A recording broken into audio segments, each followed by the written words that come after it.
I came to speak to somebody who's ready to stop existing and start evolving.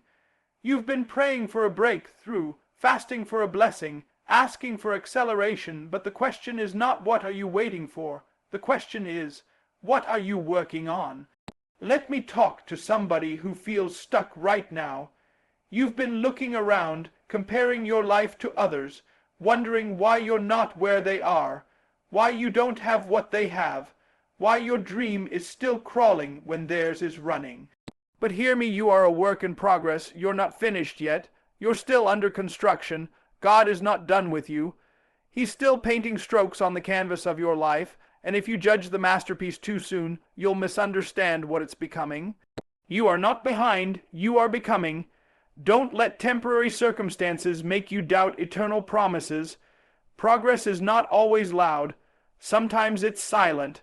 Sometimes it's that quiet decision to try again, that whisper of hope that says, don't quit, even when nobody is clapping for you. You see, the problem is not that you're not growing. The problem is that you want fruit without watering the seed, and baby, seeds don't shout. They struggle, they stretch, they break open underground before anything beautiful ever touches the surface. There's a process to progress, and God is working through every part of it. You might not like where you are, but where you are is not where you're going to stay. You might still have some weaknesses. You might still be fighting bad habits. You might still lose your temper, feel discouraged, cry when nobody's watching. That doesn't mean you've failed, it means you're human, and being human means you're growing. God doesn't require perfection to move, he responds to direction. And if you're moving in the right direction, even if it's slow, you are becoming who he called you to be. Some of us judge ourselves too harshly because we're comparing our beginning to someone else's middle. But God doesn't rush greatness.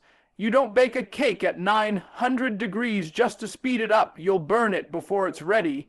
God is slow, cooking your destiny because what he's putting in you has to be able to withstand the weight of where he's taking you. And if he gave you the spotlight before you had the structure, it would crush you. So he's building you in the background not to punish you, but to prepare you. Every trial, every delay, every closed door is part of the development process. There's strength being built in your struggle. There's wisdom rising out of your wounds. There's courage being carved out of your conflict. Stop cursing the things that are making you stronger. You don't go to the gym and complain about the weight. You lift it because it builds something inside of you. And that's what your current season is doing. It's building you, bit by bit, day by day, grace by grace. You are not less than because you're not there yet. You are in training, you are on the wheel, you are the clay, and God is the potter. And sometimes the potter has to press you, reshape you, break down what was to build what is better. That's why it hurts. That's why it feels like you're going in circles, but don't step off the wheel. Don't jump out of the process. Let him finish what he started. He didn't bring you this far to leave you unfinished. He didn't save you to shelf you. He's investing in you because he believes in you even on the days when you don't believe in yourself. So stop speaking death over your development. Don't say, I'll never change. Say, I'm still changing. Don't say, I'm stuck. Say, I'm still standing. Don't say, I'm a mess. Say, I'm in the middle of a miracle. Because what you speak will shape what you see. And if you speak progress, you'll start to notice it. You'll celebrate little victories instead of waiting for the big ones. You'll give yourself grace. You'll stop quitting on day 2 of a 30-day journey. You'll rise up every morning and say, I may not be who I want to be, but thank God I'm not who I used to be. Your destiny is not dependent on you having everything together. It's dependent on your willingness to keep growing. Can you keep showing up even when it's slow? Can you keep trying even when it's not glamorous? Can you remain faithful in the dark when nobody is watching? That's where greatness is forged, not in the spotlight, but in the shadows, not on the stage, but in the struggle. And if you commit to improving just a little, every single day your future will begin to align with your faith. Remember this, God doesn't anoint who you pretend to be. He anoints who you're becoming. He blesses the version of you that is real, raw, and reaching. So embrace your progress. Don't despise it. Thank God for it. Get excited about it. Because every step forward, even if it's a crawl, is proof that you are on your way. And soon enough, the process that felt like a prison will become the platform for your purpose. You are a work in progress, and God is doing a good work in you. If you want to see the power of God in your life, you cannot ignore the power of discipline. There's something sacred about what you do daily. Discipline is the divine engine that moves your purpose forward. It's not the big emotional moments that change your life. It's the daily decisions you make when nobody's looking. Destiny does not come by chance. It comes by choice. And it's not the choice you make once a year at a conference, or during a New Year's Eve altar call. It's the choice you make every single day when your alarm goes off, when your flesh is tired, when the excuses start to whisper. Discipline is not about what feels good, it's about what feeds good. It's about nourishing your future with the actions of your present. Some of you are waiting on a breakthrough, but what you need is a routine. You think you need more motivation, but what you really need is a decision. Because motivation might get you started, but only discipline will keep you going. You won't always feel like reading, but you read anyway. You won't always feel like praying, but you pray anyway. You won't always feel like working out, but you show up anyway. That's what separates dreamers from doers. That's what separates intention from impact. Every great man and woman of God that you admire did not get there by accident. They got there by discipline. Paul said, "I beat my body and make it my slave." Why? Because without discipline, you can become disqualified from your own calling. Without discipline, you can have talent that never turns into testimony. Without discipline, your gift will sit on a shelf, unused, because the flesh wants comfort, but the spirit calls for commitment. Discipline says, "I may not see the results today, but I'm sowing into tomorrow." God responds to movement. He blesses consistency. He honors stewardship. He doesn't need perfection. He needs persistence. The enemy isn't afraid of your passion. He's afraid of your practice. He knows if you ever become consistent, you'll become unstoppable. If you ever decide to build the habit, to show up whether or not you feel holy, whether or not you feel strong, whether or not it's raining or sunny, you will move mountains. You will break chains.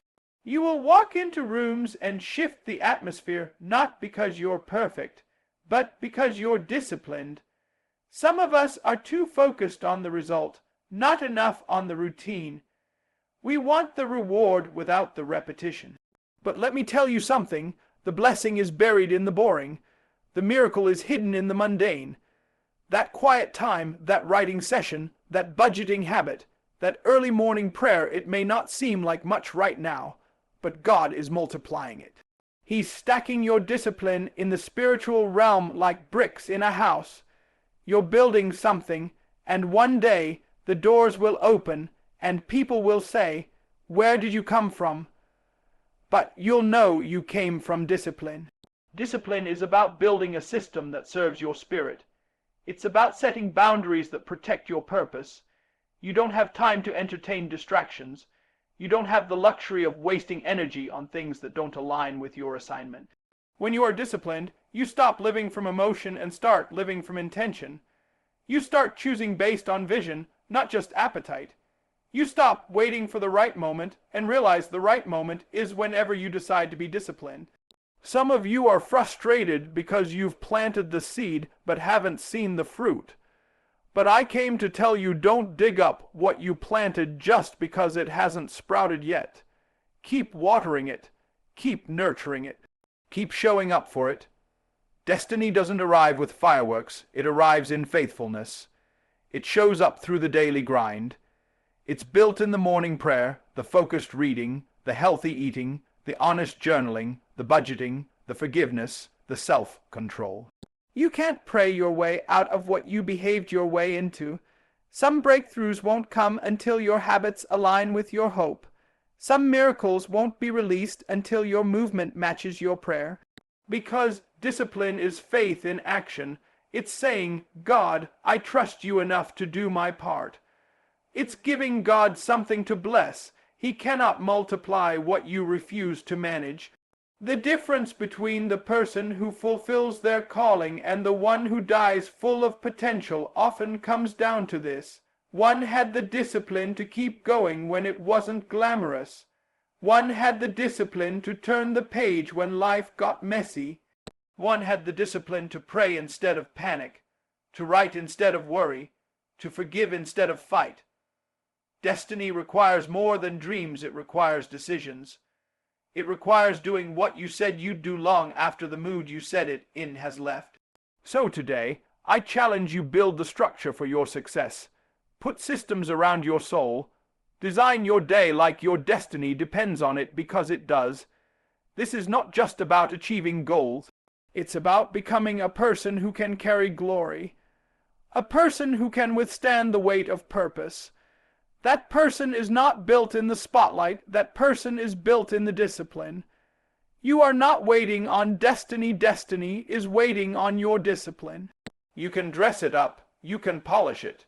You can package it real pretty for the people. But if the inside is broken, eventually it will bleed through the outside. You can't hustle your way around what needs healing. You can't grind your way out of what needs grace. Too many people are trying to carry purpose with a fractured soul. They're building empires on cracked foundations. But hear me, the inner man must match the outer hustle, or the hustle will collapse under the weight of what the heart cannot hold. We've got people running fast in life, but they don't even know where they're going. Busy but not better. Productive but not peaceful. Accomplished but not aligned. Because when the heart and the hustle are out of sync, life becomes chaos dressed up like success. That's why some of the most driven people are also the most discouraged. They're doing all the right things on the outside, hitting goals, making moves, signing deals, but their spirit is starving. They're drained, burned out, bitter, and empty because they forgot that true success is not measured in numbers, it's measured in wholeness. You see, your calling is spiritual before it's ever practical. And if the soul isn't right, the hustle won't be sustainable. You can't climb higher if your character can't hold the altitude. Talent can get you there, but only integrity can keep you there. The applause of people cannot fill the ache of an unhealed heart. Some of you are chasing validation in public because you're avoiding the brokenness in private. But God did not call you to be impressive, He called you to be whole. It's not enough to fix your resume while your relationships are falling apart. It's not enough to build a brand while your beliefs are bankrupt. It's not enough to push your body while your spirit is paralyzed. You've got to slow down long enough to ask yourself, is my soul okay? Is my heart aligned with my habits? Is my inner man growing just like my grind is? Because eventually, pressure will come, and when pressure hits your life, it will reveal what's inside. If your strength is only surface, deep; if your faith is only Instagram, deep; if your peace is only paycheck, deep, you're going to collapse under life's weight. But if your inner man has been nurtured, if you've been praying, staying in the Word, practicing integrity, forgiving people who hurt you, building a quiet life of discipline and love, then when the storm hits, you won't fall apart. You'll stand tall, you'll be anchored. You'll say like David, though I walk through the valley of the shadow of death, I will fear no evil, for thou art with me. The outer hustle is what the world sees, but the inner man is what God sees. And God will not bless you beyond your ability to sustain it. Some doors are still closed not because God is denying you, but because He's protecting you. He knows your outer hustle is ahead of your inner health. He knows that giving you more right now would only break you further. So He's calling you into healing before He releases the harvest. Don't ignore the whispers of your own soul. If you need rest, take it.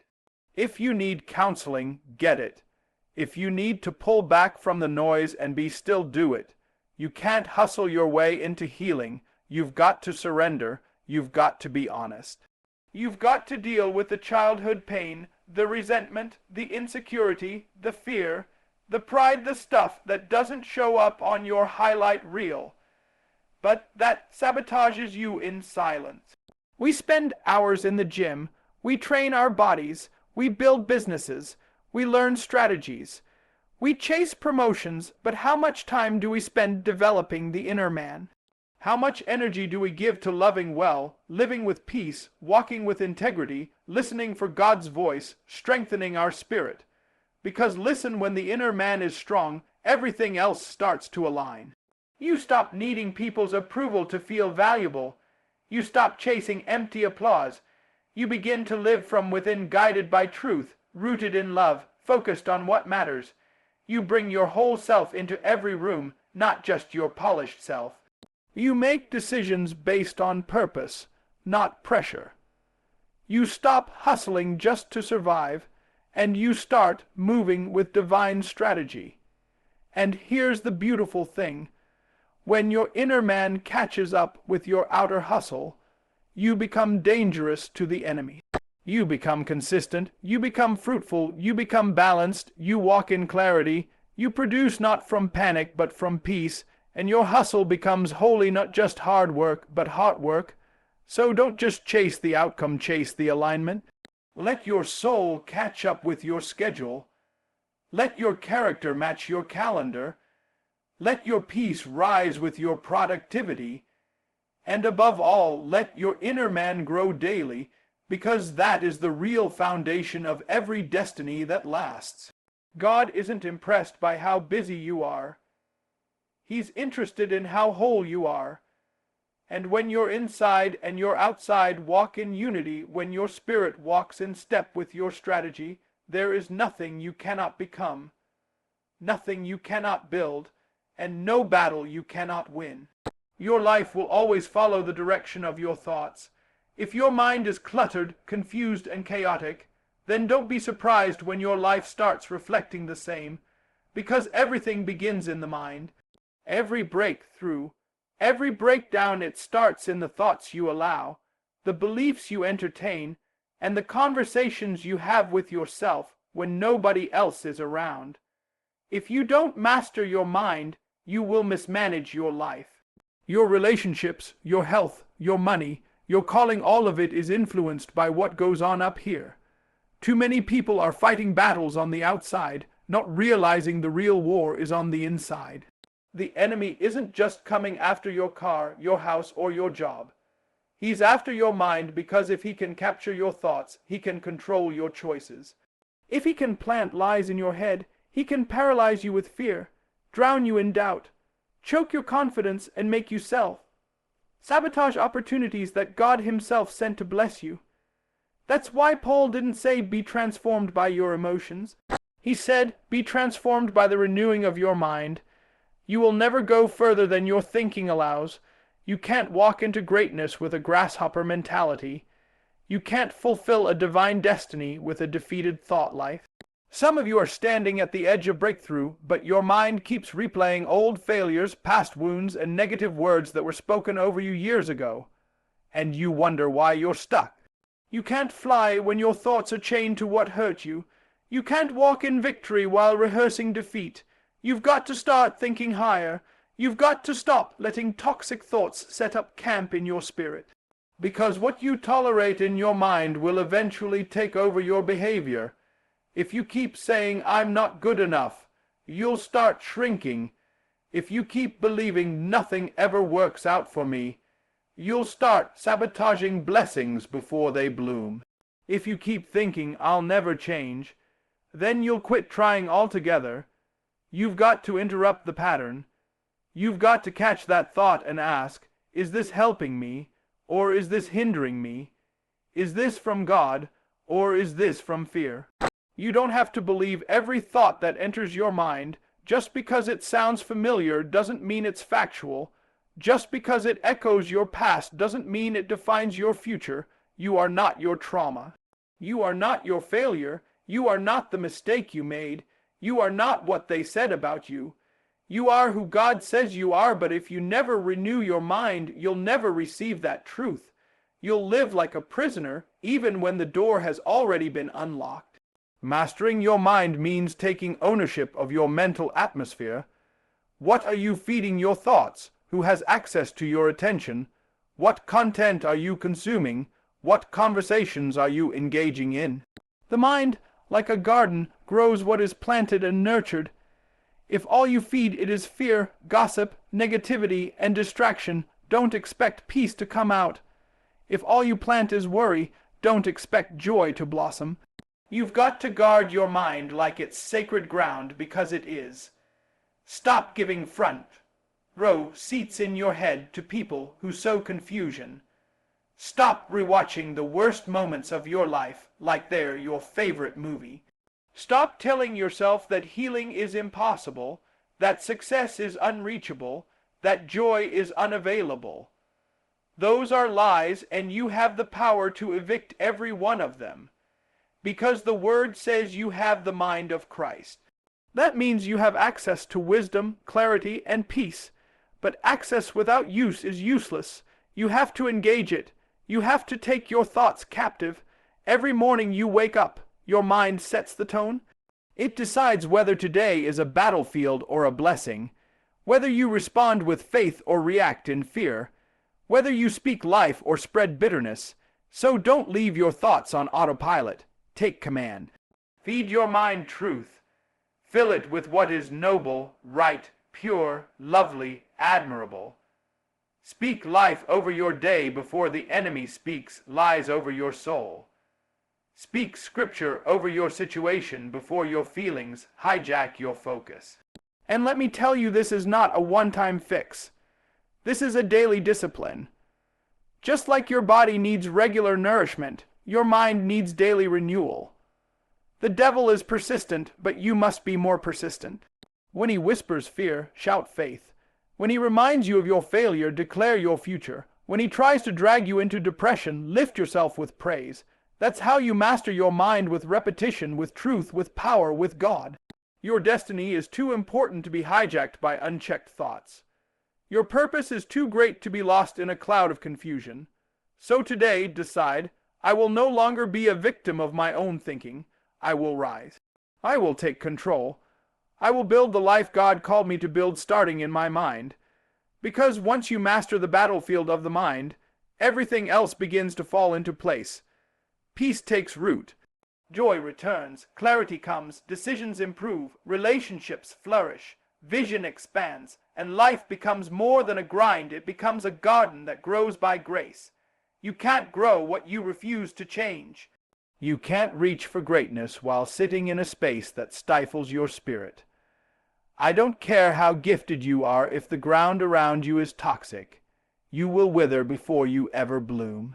The people you surround yourself with, the conversations you allow, the content you consume, the energy you tolerate, all of that is shaping you, whether you realize it or not.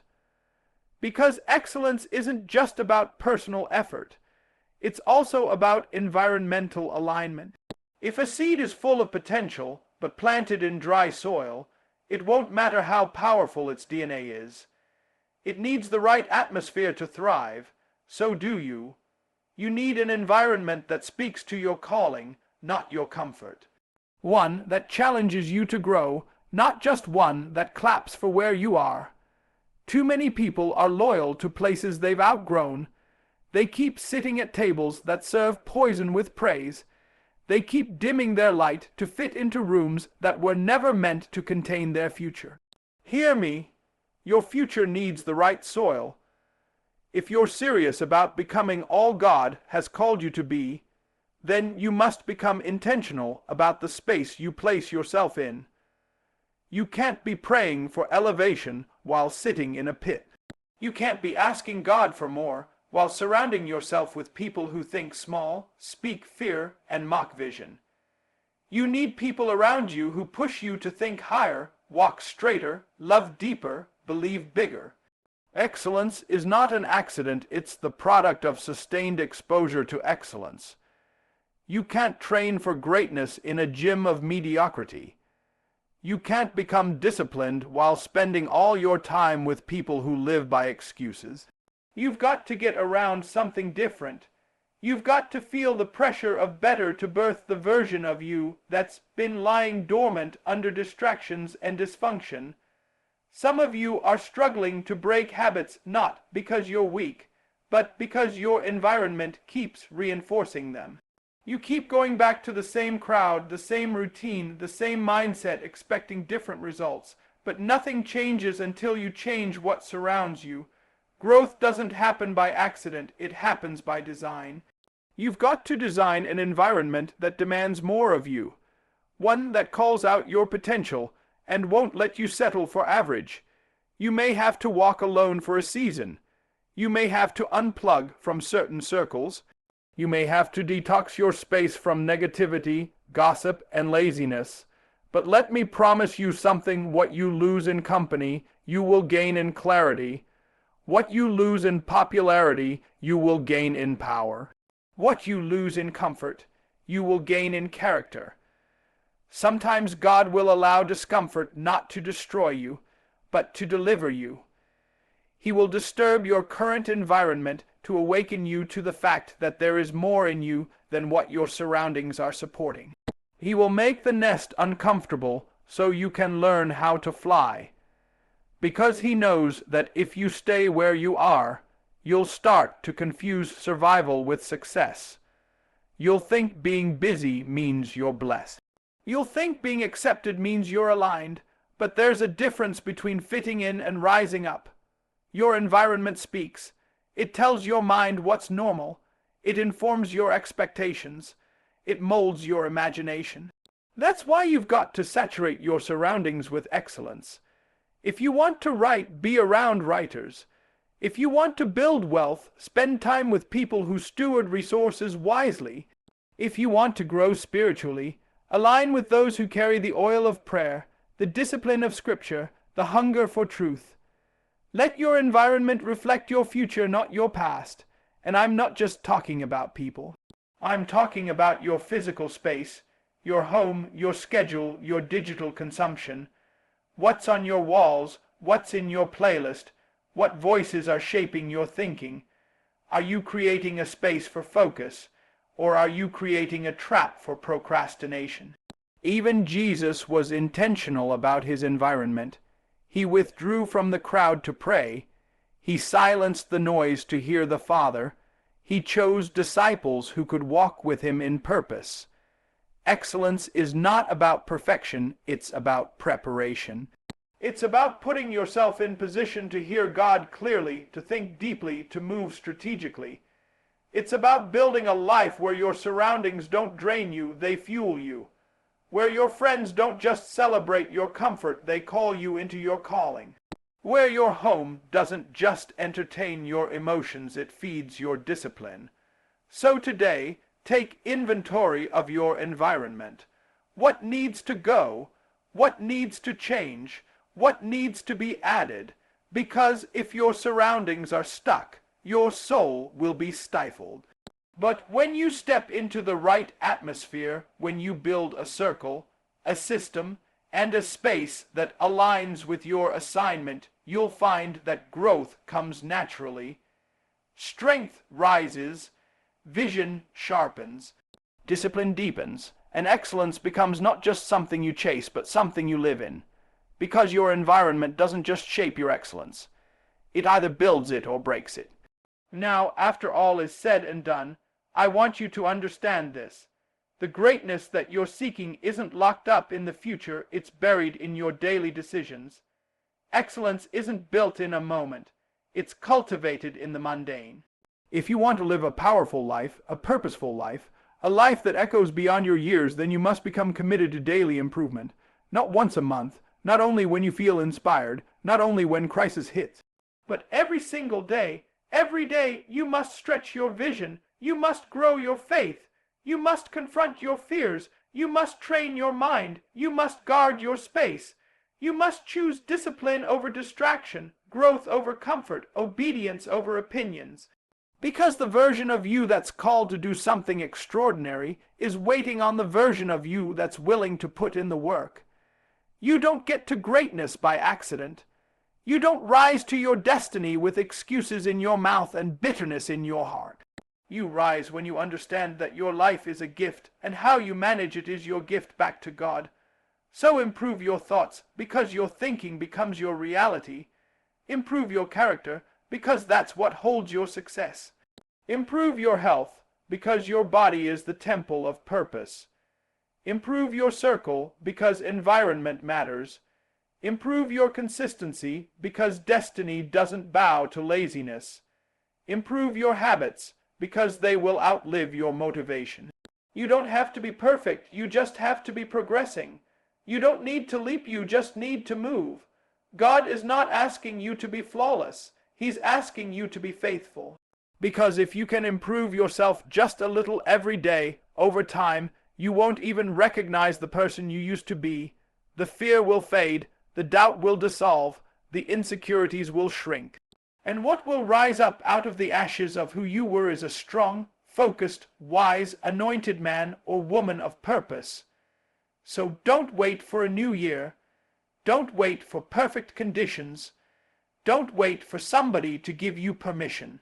Start today, improve today, grow today, and then get up tomorrow and do it again, day by day, step by step, thought by thought, because if you're willing to do that, I declare and decree your future will not look like your past. Your life will shift, your family will shift, your legacy will shift, and the world will be better because you made the decision to improve every single day. Now get up and grow into the person you were born to become.